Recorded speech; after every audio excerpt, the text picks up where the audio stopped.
తన ప్రాణాలే నీవని ధర్మేచగా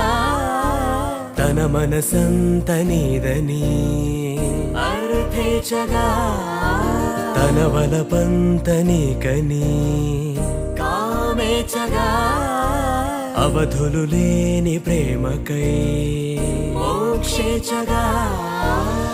మూడు ముళ్ళతో 7 అడుగుల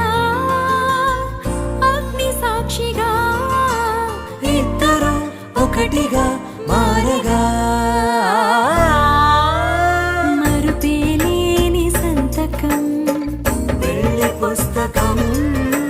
మరు జన్మకి తొలి స్వాగతం